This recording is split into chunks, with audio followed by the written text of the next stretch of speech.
तो फ्रेंड्स, पिछली वीडियो में हम लोगों ने देखा था लूपिंग स्टेटमेंट्स इन पाइथन। अगर आपने उस वीडियो को नहीं देखा है तो आप आई बटन पर क्लिक करके उस वीडियो को देख सकते हैं। तो आज के इस वीडियो में हम लोग देखने वाले हैं कंट्रोल स्टेटमेंट्स इन पाइथन। तो देखिए, बेसिकली पाइथन में हमारे पास तीन तरह के कंट्रोल स्टेटमेंट होते हैं। एक है कंटिन्यू, एक है ब्रेक और ये तीसरा है पास। तो इन तीनों स्टेटमेंट्स की मदद से हम लोग जो है पाइथन में जो है नॉर्मल प्रोग्राम का जो फ्लो होता है उसको चेंज कर सकते हैं। अब वो कैसे?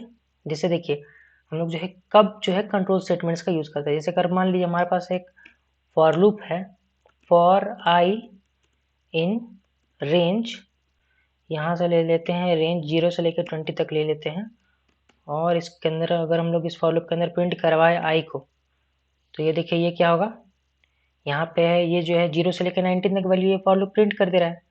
लेकिन अगर हम लोग को कोई ऐसा कहे कि जैसे ही अगर हम लोग का वैल्यू जो है 10 के इक्वल हो, तो हम लोग को जो है उसके बाद का वैल्यू जो है प्रिंट नहीं करना है। तो वो कैसे कर सकते हैं हम लोग? तो उसी चीज़ में हम लोग जो है कंट्रोल स्टेटमेंट्स का यूज़ कर सकते हैं। जब भी हमारे पास ऐसा सिचुएशन हो, जब हम लोग जो है नॉर्मल प्रोग्राम का जो फ्लो होगा, देखिए अभी इसमें नॉर्मल फ्लो में जो है ये 0 से लेकर 90 तक वैल्यू प्रिंट हो रहा है। लेकिन अगर हम लोग को जो है इसका फ्लो जो है कंट्रोल फ्लो जब चेंज करना होता है, तो उस समय हम लोग जो है कंट्रोल स्टेटमेंट्स का यूज़ कर सकते हैं। तो जैसे कि अगर हम लोग को जो है 0 से लेकर 10 तक की वैल्यू चाहिए और जैसे ही वैल्यू 10 के इक्वल हो, तो हम लोग को जो है उसके बाद जो है वैल्यू प्रिंट नहीं करना है। तो उसके लिए हम लोग जो क्या करेंगे, यहाँ पे हम लोग करेंगे इफ़ हम लोग का जो है आई का वैल्यू है जो इक्वल टू अगर 10 हो जाए, तो हम लोग क्या करेंगे, यहाँ पे हम लोग जो है इफ ब्लॉक के अंदर अगर हम लोग ब्रेक लिख दें, तो ये क्या करेगा, पहले देखिए फॉर लूप कब का रन होता रहेगा, तब तक रन होगा जब तक कि आई इक्वल टू 10 नहीं हो। और जैसे ही देखिए आई इक्वल टू 10 हो जाएगा, यानी कि ये वाला, तो यहाँ पे इफ स्टेटमेंट ट्रू हो जाएगा। तो जैसे ही इफ स्टेटमेंट ट्रू होगा तो ये ब्लॉक ऑफ कोड रन होगा। और इस ब्लॉक ऑफ कोड में क्या है, ब्रेक। तो देखिए ये जो ब्रेक कीवर्ड हमने यहाँ पे दिया है, ये क्या करने वाला है इस फॉर लूप में। एक बार रन करें तो देखिए अभी आपका वैल्यू कहाँ से कितना तक प्रिंट हुआ, देखिए आपका वैल्यू जो है 0 से लेके 10 ही तक प्रिंट हुआ। क्यों? क्योंकि देखिए आप जब भी किसी भी लूप में ब्रेक स्टेटमेंट का यूज़ करते हैं, ये वाला ब्रेक स्टेटमेंट का यूज़ करते हैं, तो ये क्या करता है, जैसे ही आपका जो ब्रेक स्टेटमेंट आता है, तो ये आपको जो है प्रोग्राम का कंट्रोल को इस लूप के बाहर लेके चले जाता है। अगर मैं यहाँ पे अगर एक देखिए यहाँ पे प्रिंट करवाऊँ आउट ऑफ लूप, तो ये देखिए क्या हो रहा है।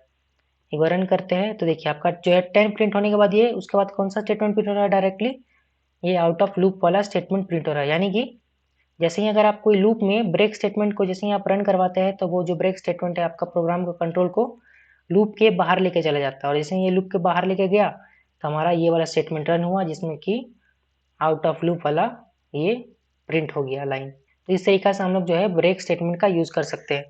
अगर आप देखिए, अगर यहाँ पे देखिए हम लोग यूजुअली जो है ब्रेक स्टेटमेंट को जो है कोई कंडीशन के अंदर डालते हैं, यानी कि इफ या इफ एल्स के साथ हम लोग जो है ब्रेक स्टेटमेंट का यूज़ करते हैं किसी भी लूप के अंदर।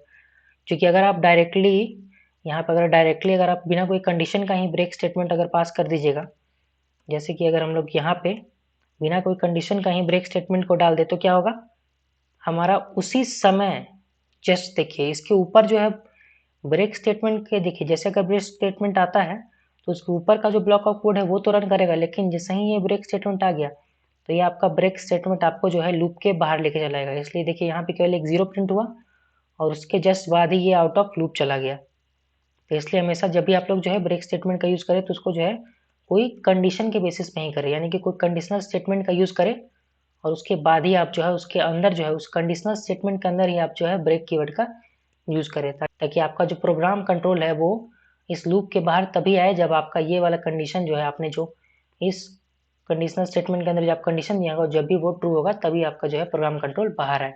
तो ये था आपका ब्रेक स्टेटमेंट। तो देखिए अब हम लोग देखते हैं कि कंटिन्यू स्टेटमेंट का हम लोग कब यूज़ करते हैं। तो देखिए अगर हम लोग को जो है मान लीजिए अगर कहा जाए कि यहाँ पे देखिए अभी करंटली इस फॉर लूप में क्या होगा, अभी फॉर लूप में लेके 0 से लेकर 19 तक वैल्यू जाए। लेकिन अगर हम लोग को कहा जाए कि लेकिन हम लोग को जो है 0 से लेकर 19 तक वैल्यू प्रिंट करना है, लेकिन हम लोग को जो है जो 10 वाला वैल्यू है उसको प्रिंट नहीं करना है, तो वो कैसे हो सकता है। तो उसके लिए हम लोग जो है इस बार प्रिंट स्टेटमेंट के ऊपर एक कंडीशन चेक करने वाले हैं। इस इफ के अंदर हम लोग जो है कंडीशनल स्टेटमेंट देंगे, इफ हम लोग का जो आई का वैल्यू है अगर वो इक्वल टू 10 होगा, तो इसके अंदर हम लोग जो है कोलन के बाद दे देंगे कंटिन्यू स्टेटमेंट। तो देखिए एक बार इसमें क्या होने वाला है, एक बार रन करके देखते हैं। तो ये देखिए कैसे कैसे वैल्यू प्रिंट हुआ है, 0 1 2 3 4 5 6 7 8 9 के बाद देखिए आपका जो है डायरेक्टली 11 आ गया, यानी कि इसमें बीच से 10 गायब हो चुका है। 9 के बाद देखिए आपके पास केवल 11 है, फिर 12 से लेकर 19 तक बाकी सब कुछ सेम है। और लास्ट में आपका आउट ऑफ लूप भी प्रिंट हुआ है।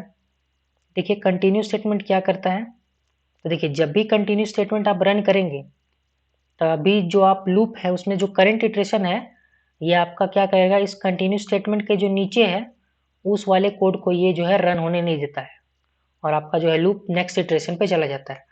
यानी कि देखिए जैसे ही फॉर लूप रन होता है तो जैसे देखिए 0 से लेकर 9 तक तो ये इफ वाला ब्लॉक रन नहीं होगा, यानी कि ये सिंपली प्रिंट होगा आई का वैल्यू। लेकिन जैसे ही हम लोग का जो आई का वैल्यू 10 हो जाएगा तो ये कंटिन्यू स्टेटमेंट रन होगा, और जैसे ही ये वाला स्टेटमेंट रन होगा तो उसके नीचे जो ब्लॉक ऑफ कोड होगा, यानी कि देखिए यहाँ पे जो है ये इफ वाले, देखिए ये जो कंटिन्यू जिस ब्लॉक में है उस ब्लॉक में नहीं, ये जो लूप, ये फॉर लूप का जो ब्लॉक है उस ब्लॉक में जो भी ये स्टेटमेंट होगा ये उस स्टेटमेंट को जो है रन होने नहीं देगा, और ये फिर नेक्स्ट इटरेशन पे चला जाएगा। इसलिए यहाँ पे जो है 10 का वैल्यू है वो प्रिंट नहीं होगा। उसके बाद ये जैसे ही नेक्स्ट इटरेशन पे जाएगा, यानी कि आई का वैल्यू जब 11 होगा तो फिर से ये वाला स्टेटमेंट फॉल्स रहेगा, तो कंटिन्यू फिर से रन नहीं होगा, और फिर से ये लगातार आई का वैल्यू प्रिंट होते जाएगा। तो ऐसे जो है आपका कंटिन्यू स्टेटमेंट जो है वर्क करता है। अब याद रखिएगा कंटिन्यू स्टेटमेंट का हम लोग जो तब यूज़ करते हैं जब हम लोग को जो है एक पर्टिकुलर इटरेशन को रोकना होता है। यानी कि जैसे मान लीजिए जब आई का वैल्यू मान लीजिए 20 हो, या आई का वैल्यू मान लीजिए 50 हो, या फिर कुछ एक ऐसा कंडीशन हो जिस कंडीशन में हम लोग को जो है उस समय जो है लूप के नीचे जो है जो ब्लॉक ऑफ कोड है उसको रन नहीं करना होता है, तब हम लोग जो है कंटिन्यू स्टेटमेंट का यूज़ करते हैं। लेकिन अगर आप जो है कंटिन्यू स्टेटमेंट का यूज़ अगर नीचे करें और वैल्यू अगर पहले ही प्रिंट कर दे, जैसे कि अगर यहाँ पे मैं ऐसे करूँ, पहले वैल्यू मैं प्रिंट कर रहा हूँ और उसके बाद में कंटिन्यू स्टेटमेंट का यूज़ कर रहा हूँ, तो इसका कोई फ़ायदा नहीं। देखिए अगर यहाँ पे देखें अभी, तो देखिए इसमें 0 से लेके सारे के सारे जो है वैल्यू सब तक सब के सब जो है प्रिंट हो रहे हैं। इसलिए जब भी आप लोग कंटिन्यू स्टेटमेंट का यूज़ करें तो आपको जो भी ब्लॉक ऑफ कोड को रन नहीं करवाना है वो आपका ब्लॉक ऑफ कोड क्या होना चाहिए, इस स्टेटमेंट के जस्ट नीचे होना चाहिए वो आपका ब्लॉक ऑफ कोड। तो ये था आपका कंटिन्यू स्टेटमेंट इन पाइथन। तो चलिए अब हम लोग देखते हैं पास स्टेटमेंट को पाइथन में कैसे यूज़ करते हैं। तो देखिए पास स्टेटमेंट जो है बेसिकली आपका वो कुछ भी काम नहीं करता है। अगर हम लोग यहाँ पे देखिए, अगर इस इफ वाले ब्लॉक को अगर हटाए और यहाँ पे केवल लिख दिए for I in range 0 to 20 और यहाँ पे केवल पास दे दे, एक बार रन करके देखते हैं। तो देखिए यहाँ पे देखिए कुछ भी चेंज नहीं आया, जो भी था स्टेटमेंट सारा का सारा रन हो गया। तो ये पास कीवर्ड करता क्या है पाइथन में। अब यहाँ पाइथन में अवेलेबल है तो कुछ ना कुछ तो काम होगा ही इसका। तो देखिए पास का हम लोग जो है तब यूज़ करते हैं जब हम लोग को, जैसे देखिए अगर हम लोग यहाँ पर अगर ये मान लीजिए फॉर लूप क्रिएट कर रहे हैं और करेंटली अभी इस फॉर लूप के अंदर हम लोग को जो प्रोग्राम जो चीज़ कोड रन करना है वो हम लोग जो है बाद में मान लीजिए फ्यूचर में लिखने वाले हैं। तो हम लोग जो है यहाँ अगर यहाँ से इसको हटा के देखें, जैसे अगर हम लोग एक फॉर लूप क्रिएट करें जिसके अंदर जो हम लोग एम्प्टी कोड कुछ भी ना डालें, तो एक बार रन करके देखें तो देखिए क्या लिखा है, एक्सपेक्टेड एन इंडेंटेड ब्लॉक। यानी कि देखिए अगर आप कोई लूप रन कर रहे हैं या फिर कोई कंडीशनल स्टेटमेंट है और उसके अंदर आप लोग जो है कुछ कोड एग्जीक्यूट नहीं कर रहे हैं, मतलब अभी एग्जीक्यूट नहीं कर रहे हैं लेकिन आप बाद में एग्जीक्यूट करना चाहते हैं, तो उस केस में आपको कोई ना कोई स्टेटमेंट लिखना ही पड़ेगा। तो आप ऐसे में क्या कर सकते हैं, आप लोग जो है एक पास कीवर्ड का यूज़ कर सकते हैं। तो पास कीवर्ड का आप लोग यूज़ करिएगा तो क्या होगा, जब भी यहाँ पे फॉर लूप में प्रोग्राम कंट्रोल आएगा और जैसे ही देखेगा पास कीवर्ड है तो वो समझ जाएगा कि आप लोग जो है इसमें अभी करंटली कुछ कोड रन नहीं करना चाहते, लेकिन फ्यूचर में हो सकता है आप लोग यहाँ पे कुछ कोड डालने वाले हैं, यानी कि ये जो आप लोग जो है इसका कभी ना कभी यूज़ करेंगे। इसलिए हम लोग जो है यहाँ पे पास कीवर्ड डाल दिए। इसलिए अभी जो है देखिए इस बार एक बार रन करते हैं तो अभी देखिए अभी कोई एरर नहीं आ रहा है। तो ये है आपका पास कीवर्ड का काम। हम लोग जो है जैसे मान लीजिए कभी कभी हो सकता है हम लोग जो है एक फंक्शन डिफाइन करने वाले हैं, मान लीजिए फंक्शन डिफाइन करने वाले हैं ऐड नाम से, और अभी जो इस करेंटली फंक्शन के अंदर जो कोड डालना है, अगर हम लोग करेंटली अभी इसमें कोड नहीं डालना चाहते, हम लोग सोच रहे हैं कि इसमें बाद में कोड डालने वाले हैं, तो उस केस में हम लोग जो है यहाँ पे पास कीवर्ड डाल के इसको अभी एम्प्टी इस फंक्शन को छोड़ सकते हैं। तो देखिए प्रोग्राम में कोई भी दिक्कत नहीं आ रहा है। लेकिन अगर हम लोग यहाँ से इस पास को हटा दें और इसको एम्प्टी ही छोड़ दें, इस फंक्शन जो हम लोग डिफाइन करें उसको, तो क्या होगा, तो यहाँ पे देखिए एरर आ जा रहा है, एक्सपेक्टेड एंड इंडेंटेड ब्लॉक। तो हम लोग जो है ऐसे केसेस में ही पास स्टेटमेंट का यूज़ करते हैं, जहाँ पे हम लोग को जो है कोड तो लिखना होता है लेकिन हम लोग जो है फ्यूचर में कोड लिखने वाले हैं। तो ये था आपका 3 तरह का स्टेटमेंट, कंटिन्यू, ब्रेक और पास।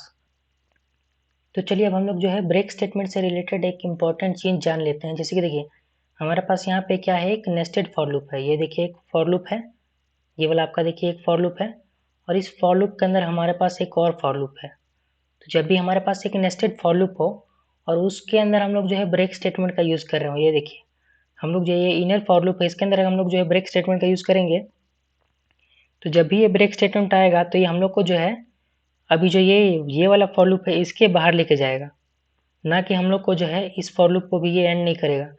यहाँ पे जो ये ब्रेक स्टेटमेंट है, ये जब भी ये कंडीशन जो ट्रू होगा तब ये ब्रेक स्टेटमेंट जो है ये इस वाले फॉर लूप को ख़त्म कर देगा। लेकिन ये इसके बाहर वाला जो फॉर लूप है यानी कि ये आउटर फॉर लूप है, ये तब भी रन करते रहेगा। एक बार रन करके देखें तो देखिए कैसे यहाँ पे रन हो रहा है। तो यहाँ पे अगर देखिए तो देखिए हम लोग का सबसे पहले क्या है, print I am outer loop. तो देखिए आउटर लूप प्रिंट हो रहा है, फिर उसके बाद ये जा रहा है इस वाले फॉर लूप के अंदर। तो यहाँ पे देखिए जे 0 और 1 पे ये आपका इनर लूप 2 बार प्रिंट हो रहा है। लेकिन जैसे ही आपका जे इज इक्वल टू 2 हो रहा है तो ये ब्रेक हो जा रहा है। यहाँ पे देखिए ये जे इज इक्वल टू 2 हो जा रहा है तो हम लोग का ये ब्रेक स्टेटमेंट आ जा रहा है। और ब्रेक होने के बाद यहाँ पे आपका जो है इनर लूप वाला प्रिंट नहीं हो रहा है।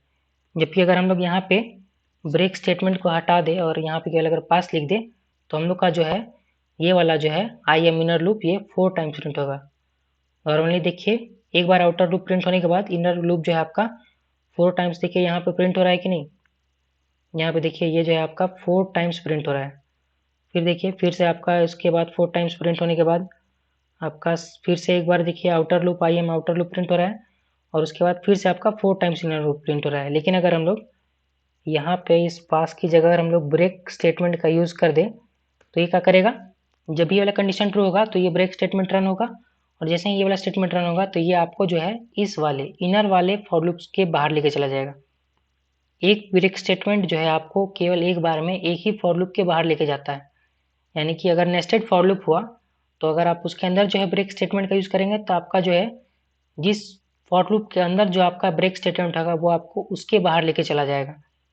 जैसे कि अगर हम लोग जहाँ इस वाली की जगह अगर हम लोग यहाँ की जगह अगर ब्रेक स्टेटमेंट इस वाले फॉर लूप में यूज़ करें, अभी जो देखिए हमारा जो आउटर फॉर लूप अगर हम लोग इसमें अगर ब्रेक स्टेटमेंट का यूज़ करें तो ये हम लोग को डायरेक्टली दोनों लूप के बाहर लेके चला जाएगा। क्योंकि देखिए एक्चुअली में क्या हो रहा है, ये अभी भी केवल एक ही फॉर लूप के बाहर लेके जा रहा है। क्योंकि देखिए जैसे ही ये ब्रेक स्टेटमेंट हम लोग को इस फॉर लूप के बाहर लेके चला जाएगा तो फिर ये वाला फॉर लूप तो बचेगा ही नहीं ना, इसलिए हम लोग जो है इसके भी एक हिसाब से देखा जाए तो बाहर ही चले जा रहे हैं। तो हम लोग इस तरीका से है जो ब्रेक स्टेटमेंट का नेस्टेड फॉर लूप के अंदर भी यूज़ कर सकते हैं।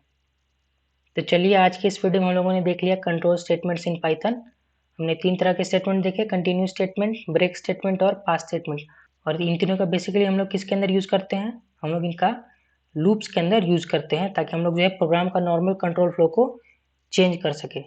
तो आज की इस वीडियो में इतना ही। चलिए किसी नेक्स्ट वीडियो में मिलते हैं किसी नए टॉपिक के साथ। तब तक के लिए keep learning and keep coding.